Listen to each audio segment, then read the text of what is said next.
Hi అండి, ములక్కాయల పచ్చడి పట్టేద్దాం వచ్చేయండి. ముదురు కాయలు తీసుకోవాలి. ములక్కాయలకి ఊరగాయ నిల్వ పచ్చడికి దానికి కారం, చింతపండు, నూనె, ఉప్పు, ఎల్లిపాయలు, కొన్ని మెంతులు, ఆవాలు, జీలకర్ర ఇవన్నీ కావాల్సినవి. తాలింపు గింజలు తాలింపు పెట్టడానికి నేనైతే కిలో ములక్కాయ ముక్కల్ని తీసుకున్నాను. కిలోకి పావు కిలో కారం, అలాగే పావు కిలో చింతపండు, 200 గ్రామ్స్ సాల్ట్ పట్టిందండి. అవి దినుసులు కొన్ని కొన్ని అంటే ఒక టీ స్పూను మెంతులు, ఒక 2 టేబుల్ స్పూన్స్ జీలకర్ర, 2 టేబుల్ స్పూన్స్ ఆవాలు.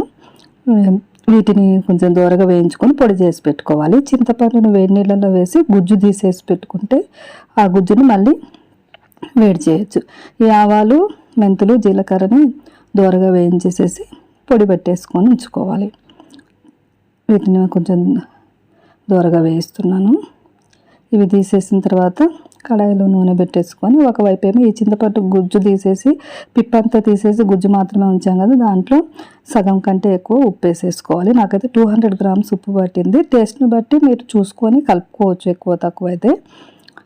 ఈ గుజ్జులో ఉప్పు వేసేసి దీన్ని ఇంకా కొంచెం దగ్గరికి ఉడకబెట్టాలి. ఆ లోపు నూనె కాగుతుంది. నూనెలో ములక్కాయ ముక్కల్ని 5 నిమిషాలు ఫ్రై చేసుకోవాలి. అంటే మరీ గట్టిగా అయ్యే వరకు కాకుండా పచ్చి వాసన పోయేటట్టు, గుజ్జు ఉండేటట్టు, అంటే ముక్క మరీ గట్టి పడకుండా కాయ చూడాలి.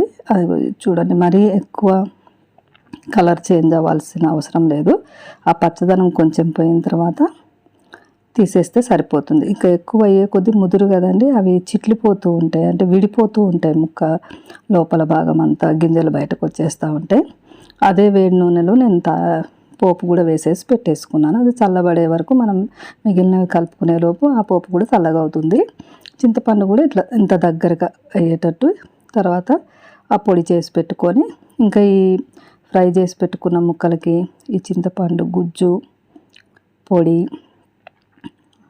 ఆవాలు, మెంతులు, జీలకర్ర పొడి ఉంది కదా, ఆ పొడి, అలాగే కారము, ఇంకా పడితే ఉప్పు వేసుకొని ఆ పోపు వేసేసుకొని నూనె కూడా నాకు 600 గ్రామ్స్ 700 గ్రామ్స్ పట్టిందండి. 1 కేజీ ముక్కలకి 1/2 కేజీ కంటే ఎక్కువే పట్టిద్ది. ఎల్లిపాయలు దంచినవి కూడా వేసేసాను. కొన్ని ఎల్లిపాయలు తాలింపులో కూడా వేసాను. దీన్ని కలిపేసుకుంటే మన పచ్చడి రెడీ అండి. నచ్చితే